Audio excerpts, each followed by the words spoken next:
Hey, here we are, December 11th, 2025. Wow, what an important topic we have today, and what a fantastic esteemed faculty partner speaker we have today. Ladies and gentlemen, friends, family, colleagues, tribe, we are so excited to welcome Deb Krier, but I'm going to give her a formal introduction in just a moment because she deserves that, right? I'm Kathleen Caldwell, founder of C-Suite Network, Women's Coaching Consulting Council. Thank you for being here live. Thank you. We're sparkling for you. And also, we're so grateful to you to watch this wonderful replay because today's topic is so important. And we're bringing in the best of the best. And Deb is going to share with us all about how to run your business, run your life, keep things moving in spite of, or what happens when you get a diagnosis, specifically a cancer diagnosis. Because, folks, it's happening, it's on. So, with that, before we jump in, I'd love to do a shout out to our esteemed faculty partner, Julia Lynn. She did a fantastic program last week about how to strengthen our energy, our professional power, our well being. We're getting a little theme here. December is all about strengthening ourselves and our health. So be sure to check out that replay. It was super good, lots of fun, and great tips that you'll want to take away with you. And let's welcome to our global stage Deb Krier. Thank you, Deb. And it is my pleasure, yes, to welcome and introduce Deb Krier. Deb is a seasoned communication expert. She's a cancer advocate and a strategic cancer advisor, specifically for business executives and for business leaders, and for people who are navigating the personal and professional impact of this medical diagnosis. As founder of tryingnottodie.LIVE, a global movement, Deb, we are so thrilled for you. You provide confidential, high level guidance to help leaders stay clear, steady, and in control while they're managing the emotional and the logistic realities of a cancer diagnosis. Deb's work has been informed by her own journey, and she's going to tell us a little bit more about that, but also her corporate communication expertise, and also as founder of Wise Women Communications. And I believe now, Deb, in the Business Power Hour, you're up to, I think, Pretty close to 1240, 1200. Mm-hmm. 1,200 broadcasts. My gosh, so impressive. So we so are excited to have you here because you bring such a rare combination of content, knowledge, guidance, compassion, real world experience with humor, right? To bring humor to everything, because goodness knows, folks, we need to laugh a lot of times, right? So, with that, please join me in welcoming our esteemed faculty partner, Deb Krier, to our stage. Thank you. Thank you. Thank Thank you. Take you. yourself off mute if you'd like to. Hip, hip, Thank you. Thank you. Thank hooray. Thank you, you. Deb. Yes, thank you. All right. Well, if I can share my screen, we will just jump into this. Um, do do do. Make sure I've got the right screen selected. This is always fun, right? It's like we have no idea what we're doing anymore. All right. So you can see the it's there we go. There we go. Very So good. you Good. should be able to see my slides and not my notes, correct? We are correct. Good. Perfect. I Thank you. love it.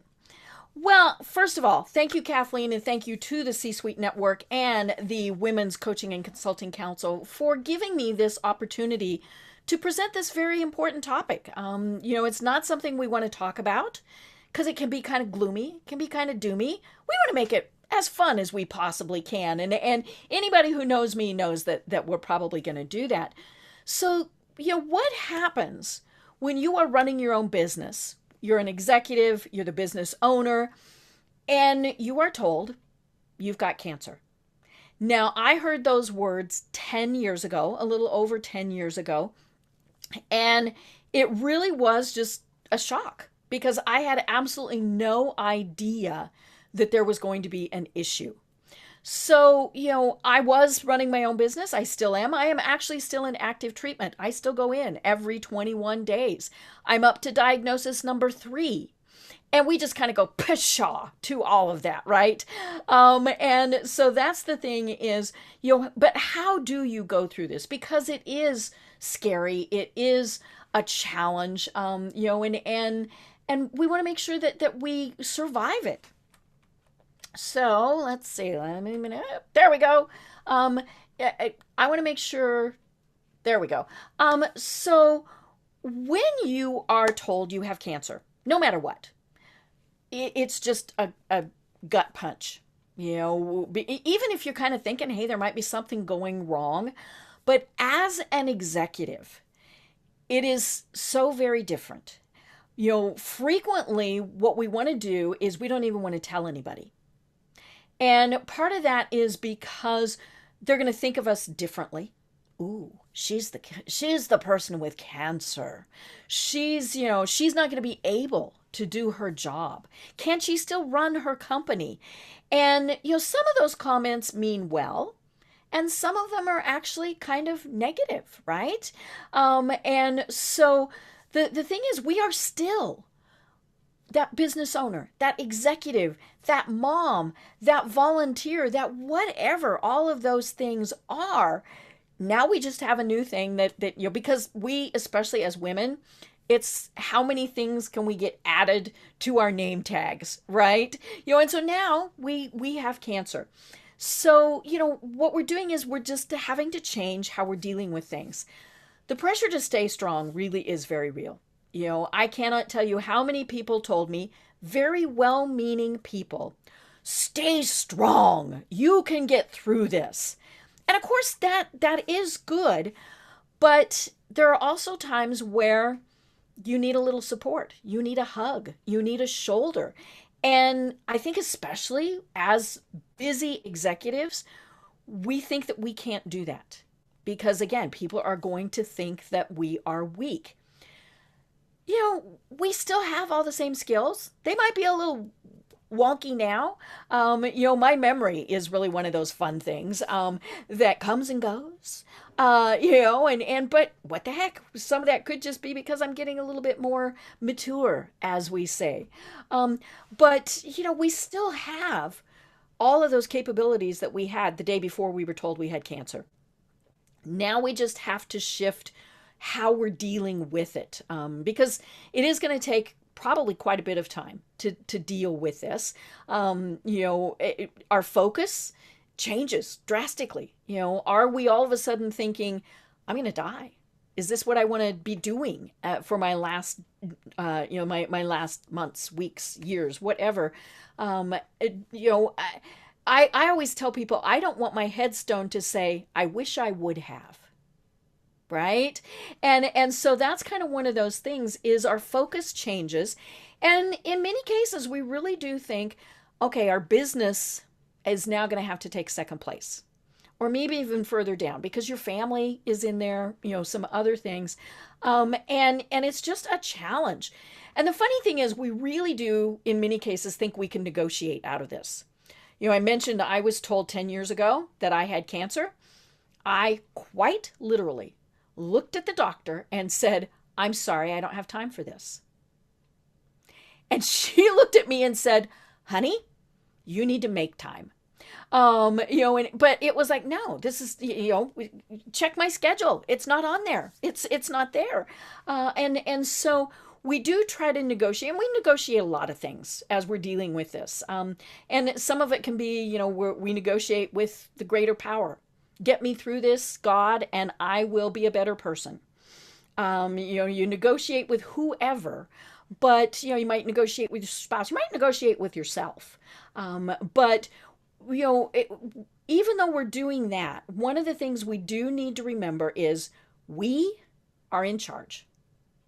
Not the doctors, not the people with all of those initials after their name and their fancy white coats. We are the people in charge, and we get to choose how we're going to deal with this. Kathleen mentioned humor, right? I chose in many ways to deal with this journey with a sense of humor. And so, but how are we going to get through it? We get to determine that. And, and that's the thing that we need to be thinking about. But then we're going to toss in this fact that we are running a business, or we're in charge of a department, whatever it is. And so that adds so much of an extra layer in there.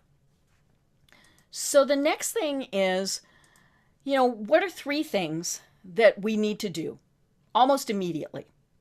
The first thing is figure out who is I always say it's a tribe. Now, I also say that I'm a cancer warrior. I know not everybody likes that term, but we have to build our community. I will be honest, a big part of my community are the ladies that are participating in this call right now. They are my tribe, but my tribe are also family members, my medical team, all sorts of people. And so figure out who that's going to be. And it is, as you're running your business, you need to figure out who is going to be part of that tribe or your community or your whatever the heck you want to call it as you go through this. I'm going to talk more about communication in just a second, but you really need to think through all of these things. And the tricky thing is you are dealing with, you've been told you have cancer and your brain shorts out. I mean, it just kind of goes, I don't know what to do. And you still have to be running your business. And so, you're trying to deal with all of this, and which is part of why you need people to help you and people to support you. But the next thing you really need to think about is, what is the status of your business? Can it survive if you need to take a leave of absence? I had a really fun complication when I first started my treatment, and I was in the hospital for over 7 weeks. And, I, for the most part, put my business on hold. And for my podcast, we ran best of episodes, so, we were still doing that. But think about what's going to happen. One of the things that I always talk to business owners about is, do you have a continuity plan, a business continuity plan? Think about the things that are important to keep your business running and take those steps. I was talking with one person, and I fall guilty to this also. One person can sign the checks. I'm the only person that can sign the checks and make those authorizations. And, and that happens frequently when either we're the in-charge person or if it is, we're a solopreneur. Who else can sign your checks? And, because things are still probably going to need paid. Now, you might want to set it up that they can only sign a check up to $1,000 or authorize a payment up to that, or you get some different corporate credit cards, whatever you're doing. But who is going to keep your business running? And you need to put that in writing, for a variety of reasons. But that's why you want to have a business continuity plan. It's a very important thing that every business should have, no matter what. And it's also going to talk about who's in charge, when what happens, when this happens, when that happens. Who is the person who gets to make those decisions? Because even if you are able to, you might not be wanting to, and so it's a good thing to be able to do that. And we really talk about the fact that delegation is a good thing.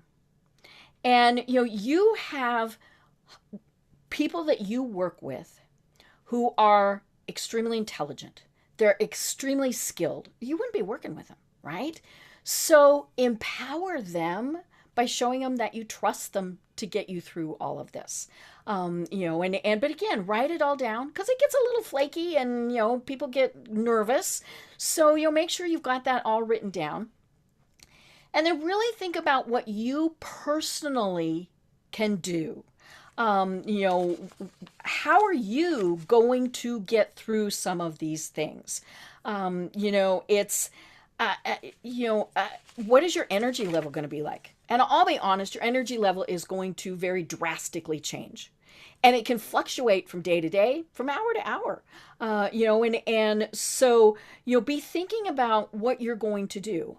You might need to really change your work hours. You might need to, if you're going into an office, you might need to work remotely. Now, I always joke that, in these 10 years, I just keep working merrily along, because hospitals and doctors' offices all have really good Wi-Fi.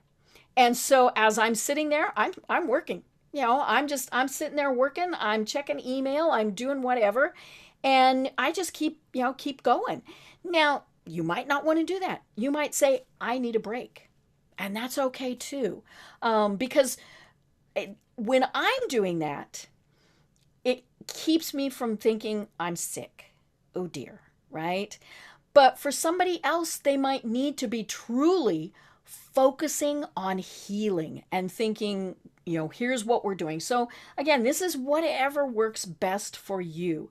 What are some stress management things? And it's funny, a lot of business owners, I laugh that we work 28 hours a day, right? And weekends and holidays, and we never ever take a break. That needs to change. Because you do need to focus on your own healing. So, what are some stress management things? Maybe all of a sudden you're going to do yoga, you're going to do meditation, you're going to take walks. Walks are such good things to help you because, first of all, they get you out and about, you get fresh air, and you get sunshine, which are so important in the healing process. And so what are those things that you're thinking about? One of the things for me that is a non-negotiable almost every day is a nap. Now, I might not actually go to sleep, but I do lay down and rest for a while. And some of that is because my body says you need to do this. And so you need to pay attention to that. But yeah, my non-negotiable is I've got to take a break every afternoon. 15, 20 minutes, not a big deal. You might need to close your office door, dim the lights if you can, and, just think peaceful thoughts. Put on, it's Christmas time as we're doing this, watch a Hallmark movie for a little bit. Do something that gives your mind a little bit of a break. But really be thinking about, how can you be marshaling your reserves to get through this? And just really make sure that you are taking those steps. So, how are we going to lead? You know, it's going to be tough. I'm not going to kid. It is tough. It is, it's hard enough to be a leader as it is, right? But when we are not feeling well, it's even worse. And so, how are we going to get through this, even on those tough days? Now, I really want to talk a lot about communication because that is so. Kathleen mentioned in the intro that I've done corporate communications for probably close to 40 years. Started when I was really young. But one of the things that I discovered very early on in any circumstance is you do not tell people at least a little bit of one, they will make it up. And they almost always make it up in a negative way. So maybe you're coming in a little bit later every day, you're leaving a little bit early, you're needing a nap, and you don't look good. But you're not telling anybody what's going on because you don't want them to think that you can't be the boss and you can't be in charge. So the rumor mill says you've been drinking. you know and so and now I am not saying that you have to tell them every single detail. I'm pretty open about what I have been going through, but even at that, there's probably 85% that I do not share with most people. But one of the things that I have found is just a little bit of honesty will go a long way. So if you tell your employees, if you tell your clients, your customers, whoever, I'm going through something health-wise and I need your help, they will step up and they will help. And if they don't, you might not need them in your business, in your life, right? So, just tell them a little bit. And even if you're just saying, having a rough day today, folks. And then of course there are the very obvious signs, especially when somebody has cancer. They lose their hair, they look a bit bad, they might have had surgery, all sorts of things. So, you do need to tell people just a little bit, but you don't have to go into big detail. And you can obviously choose who you are sharing with. Those who are part of your internal team, the people who are really helping make sure that your business continues to run, you're probably going to need to tell them more. They're going to need a little bit more detail. The people that, are, they just kind of see you every once in a while, you don't need to tell them too much. And you might not really need to tell them anything. But you need to determine what you're going to do. And the thing is, you want to be in charge of the narrative. You don't want people making it up, because that'll get away from you very quickly. And you want them to know that it's going to be rough, but we're going to get through it. And when we're dealing with all of this, I think one of the things, and especially women, right? We're like, nah, I got it handled. I don't need help. I've got it. That's not a strategy. Because we need to rely on our team, our tribe, our community, or whatever the heck we are calling them. We need to rely on them. And as I mentioned, empower them. Show them that you know that they can do this and that you trust them. And, they'll go far. Now, I talked a lot about energy, and it's funny because I can be going 900 miles an hour and then thud. Other people, it all depends. And that is the thing with cancer or any serious illness. You're told you have X. Absolutely nothing is like someone else's diagnosis, because how we deal with it, both mentally and physically, is very different. So, just because somebody else got through it this way and never needed a nap, you might need a nap. Or, whatever it is, just remember it is very individual. And so, that is the thing, is to, what are some little things that are going to help you stay in control? And that is things like, I need a nap. I need you to run this meeting. I've got an important client meeting coming up. How about you take it instead? Whatever it is, sometimes it's those tiny little things. And I also talk about micro gratitudes. And I didn't really put this in the slides, but we need to be grateful. And when we are sick, and when we are not feeling good, and when we are in pain, that's really hard. And I tell people, start your day with gratitude. And it very well could be, hey, I woke up. And end your day with the gratitude. And it might be pretty small. It might be, I told somebody one time, I said, my gratitude one day was I didn't get sick. Right? That's kind of a weird thing to be grateful for, but it was a really good thing to be grateful for. So, think of what your micro gratitudes are. And it might be that you share them with your team, especially if it's going to help them. So, make sure you say, I'm really glad that you were able to take that meeting for me. You did a great job. And here's the important thing, folks. Do not micromanage them. Especially because I'm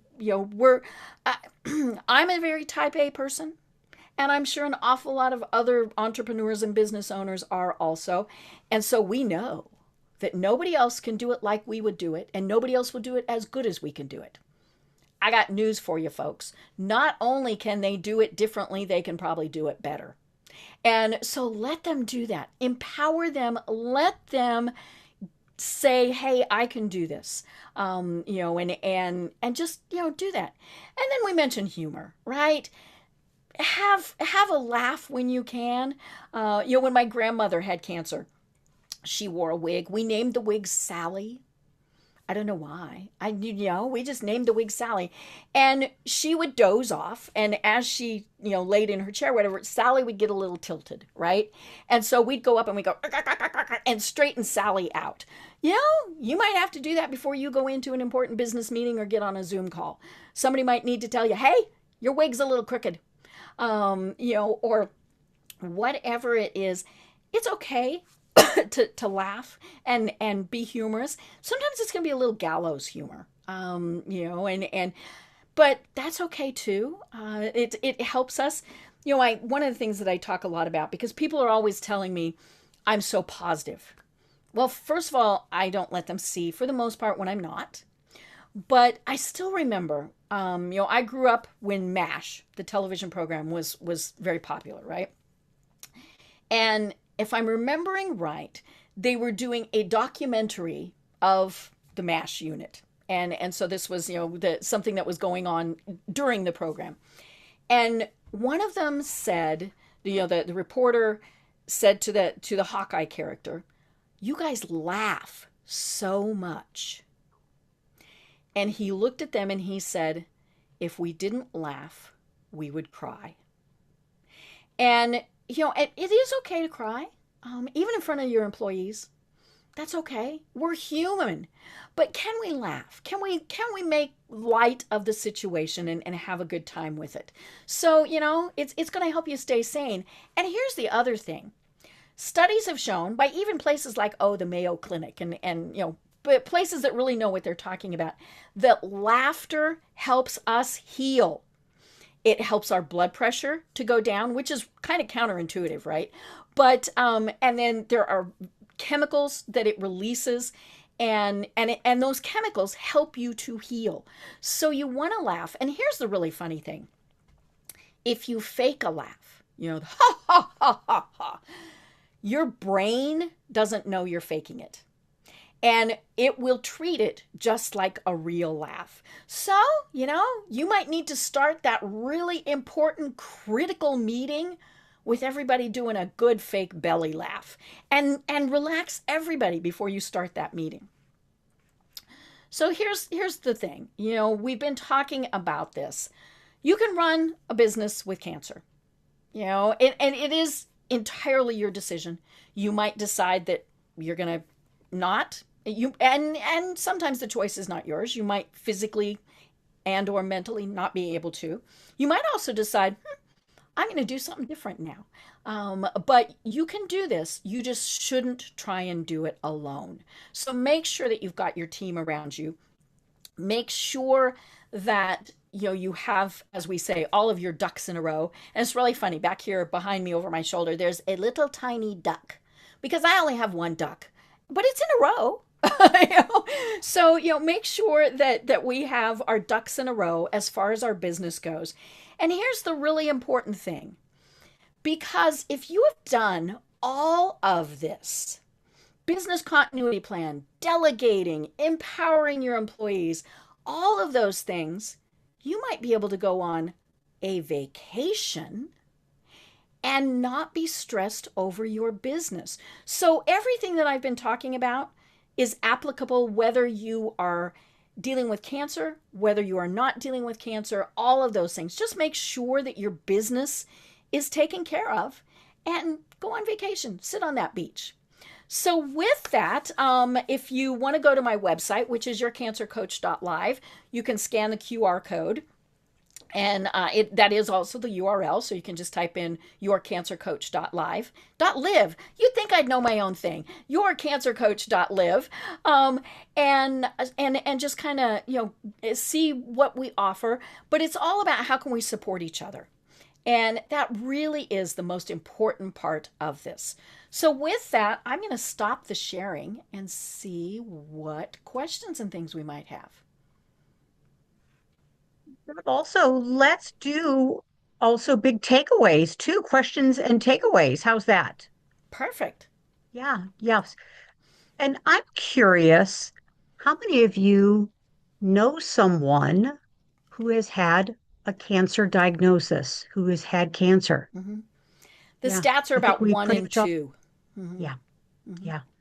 And I think also to empower to empower Mm-hmm. the person who's dealing with cancer. I don't want to say patient with cancer. We don't want to Mm-hmm. say that. I don't want to say that, but on how to coach others on how how we as supporters and tribe, Mm-hmm. a lot of times we don't know what to Right. say. And so, Mm-hmm. that Mm-hmm. we want to support our Mm-hmm. people, Right. and learning how do we Mm-hmm. support Right. you is so You know, important, right? that is probably one of the most frequent questions Hmm. that I get Yeah. is my friend, my coworker, my spouse has Yeah. cancer and I don't know what to do.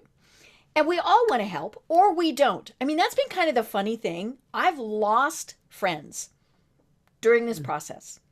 Poof, and I thought, oh well, guess that friendship wasn't as strong as I thought it was. And but we don't know what to do or say when someone is ill, and so we either don't say anything. So then the thought is, oh, they don't love us, or we say, Kathleen, just tell me if there's anything you need. Right? Because we mean well, we want to help. Well, you can't Right. get your head around it. Somebody asked me just yesterday, a mutual friend is ill, and they said, what do we do? And I said, you call her and you say, I made an extra batch of soup today. Can I bring some over for you? Then Gorgeous. she can say yes or no. But do and say things that are specific. Can I do this? Can I go to the grocery store for you? Can I drive you to an appointment? Great. All of these various things, but be specific, because then they can choose yes or no. A friend of mine was saying that her husband, she was the caregiver to her husband, knock on her door, and there's her friends, and they said, we're here to clean your house. And she said, my first thought was, I was absolutely mortified.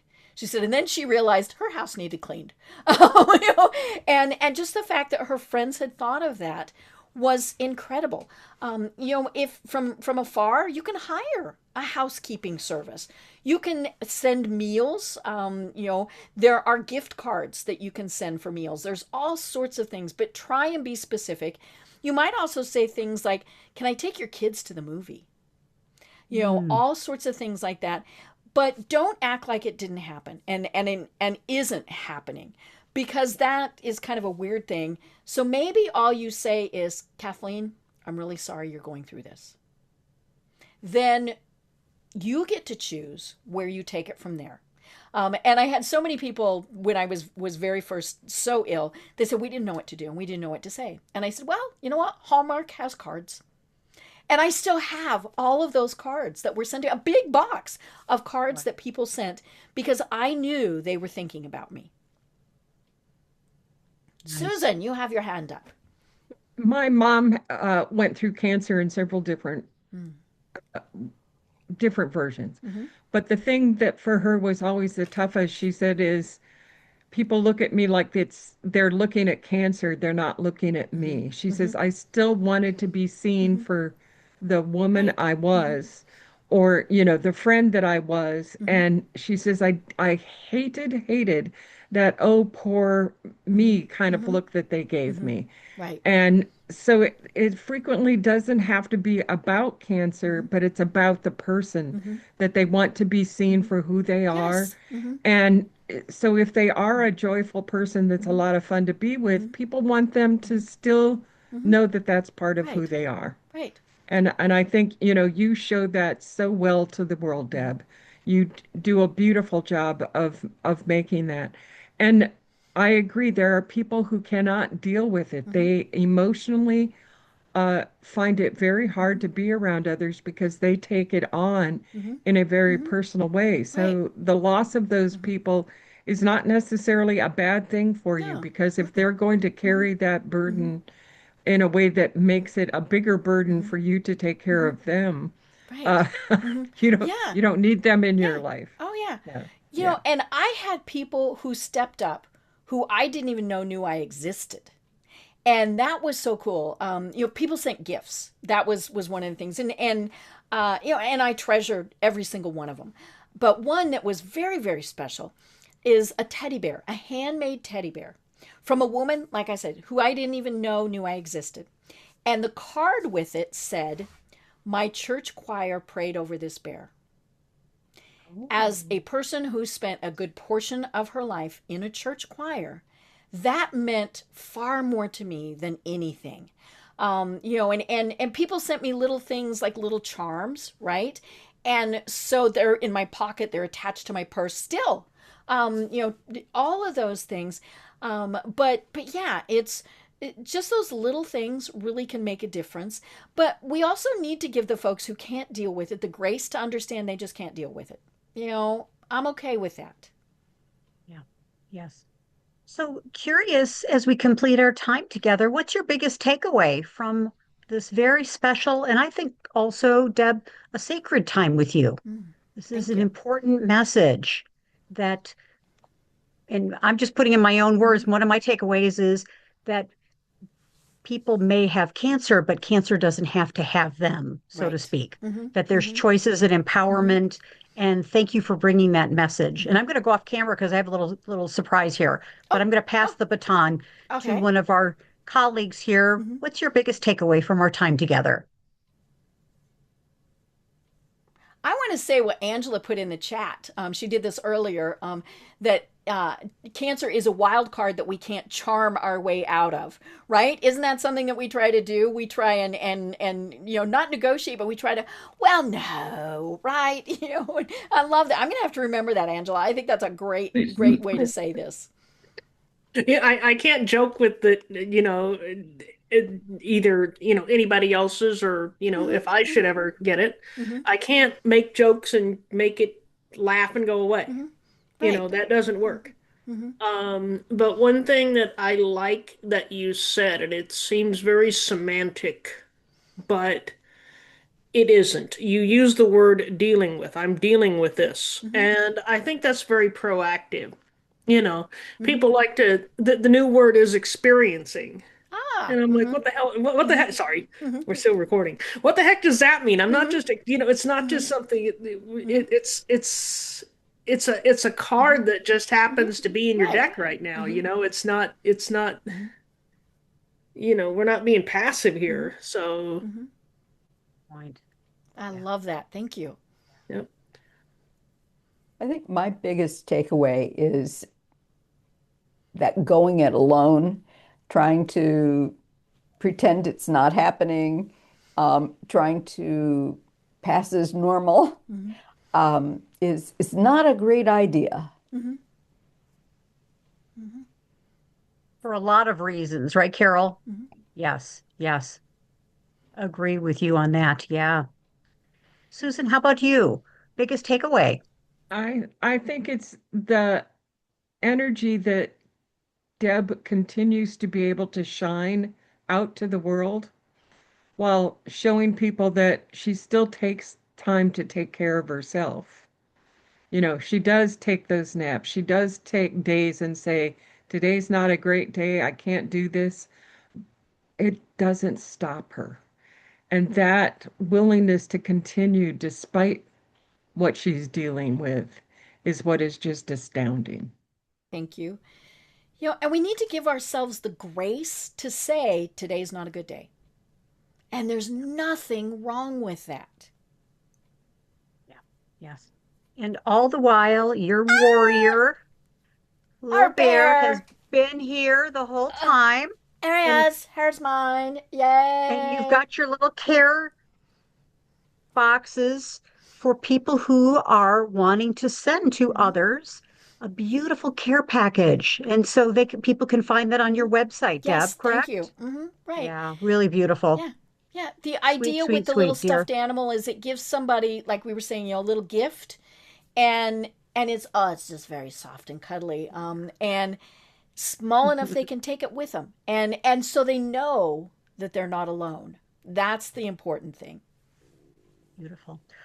Well, thank you. Well, with that, what a very, very powerful program, Deb. We're so excited to showcase you, highlight you, promote you in this important message. You've got so many great messages, and we can't wait for business owners and business executives, teams, or I've got a whole list here of notes of where I want to refer Oh, you well, to. thank you. Yes, exactly. To get a message that, hey, we're not trying, we're trying to live, right? We're Mm-hmm. trying to live Mm-hmm. and live with the diagnosis that we've been dealt. Right. And so thank you for who you are and what you're doing. Thank Well, you. again, thank you for the opportunity to give this program. Wonderful. Good. Well, we'll see you very soon. And thank you again. Thanks for watching the replay. Thanks for being here in person. Mm-hmm. Lots of love and a lot of light to each of you. Mm-hmm. Very best. Thank you. Bye for now. Thank you. Bye bye. And I'll stop the recording.